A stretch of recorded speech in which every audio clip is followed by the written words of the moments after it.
আমাদের যে জুলাই পদযাত্রা দেশ গড়তে, হ্যাঁ আমরা নওগাঁ থেকে এখন চাঁপাইনবাবগঞ্জের দিকে যাচ্ছি।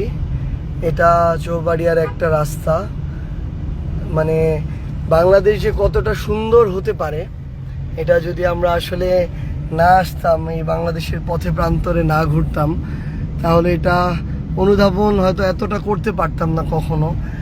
মানে আমাদের সাথে এখানে ড্রাইভিংয়ে আছেন আমাদের সহযোদ্ধা আমার আসলে হাসনাত আব্দুল্লাহ। ড্রাইভার অসুস্থ এই কারণে হচ্ছে পিছনে বসে আছে, আমাকে ব্যাকআপ দিতে হচ্ছে। বাংলাদেশ অনেক সুন্দর আসলে।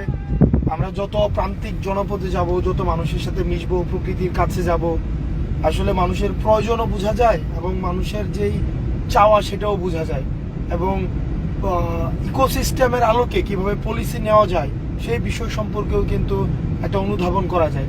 কিন্তু অধিকাংশ সময় আমাদের রাজনীতিবিদদের যারা পলিসি বানায় তাদের মাঠের সাথে সম্পর্ক থাকে না, আবার যাদের মাঠের সাথে সম্পর্ক রয়েছে তারা আবার পলিসি মেকিংয়ে তাদের আবার স্থান নাই।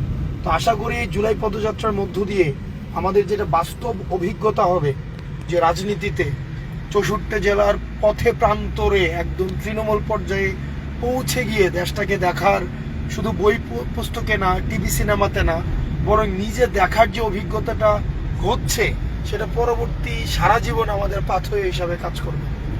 আমরা গতকালকে জয়পুরহাট থেকে যখন নওগাঁ যাই, দুইটা বাজার আমাদের সামনে পড়েছিল, একটা হচ্ছে কীর্তিপুর আর একটা পাহাড়পুর। এই দুই বাজারের সামনের যে রাস্তা, ওই রাস্তাগুলোতে আমরা এত বড় বড় গর্ত পেয়েছি যে গর্তগুলোতে আসলে মাছ চাষ করা সম্ভব। তো এটা আমাদের মাথায় গেঁথে গিয়েছে যে আমাদের ওই দুইটা রাস্তা কিভাবে দ্রুত ঠিক করা যায়। আবার এই রাস্তা দিয়ে আমরা যখন যাচ্ছি, মানে কি অসাধারণ পরিবেশ, মন ভালো হয়ে যাওয়ার মতো আসলে। তো যখন আমরা এইভাবে মাঠে ঘাটে ঘুরে বেড়াচ্ছি, পুরো দেশ সম্পর্কে এই যে একটা জানা বা কিংবা ধারণা আমাদের তৈরি হচ্ছে, কোথায় কিভাবে বাইক চলে, কোথায় মেয়েরা সাইকেল চালায়, কোথায় রিক্সা চলে। ইভেন আমরা এই রাস্তায় নতুন একটা গাড়ি দেখেছি, যে গাড়িগুলো আমরা হয়তো দক্ষিণাঞ্চলে কখনো দেখি না।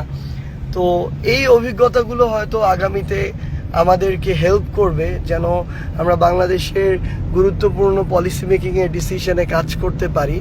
আর একটা জিনিস আমার এখন মনে হচ্ছে, বা আমাদের সবারই মনে হচ্ছে, আমাদের দলটা আত্মপ্রকাশ হওয়ার, আমাদের এনসিপির কিন্তু এখনো 6 মাসও হয়নি, কিন্তু বাংলাদেশের ইতিহাসে প্রথমবারের মতো কোনো একটা রাজনৈতিক দল অফিসিয়াল সফরে পুরো কেন্দ্রীয় নেতৃবৃন্দ সহ আমরা বাংলাদেশের 64টি জেলায় যাচ্ছি 1 মাসের মধ্যে। তো এটা আমাদের সবচেয়ে সেরা ডিসিশন। আমাদের মনে হচ্ছে 6 মাসে একটা রাজনৈতিক দল যে এরকম ডিসিশন নিতে পারে। ভাই আসসালামু আলাইকুম, কেমন আছেন? এই তো আছেন। আপনি চিনেন আমাদেরকে?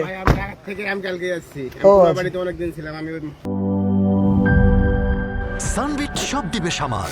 সানবিট ম্যাজিক প্রেস ডিশওয়াশিং এর মাথা ঘোরানো সলিউশন।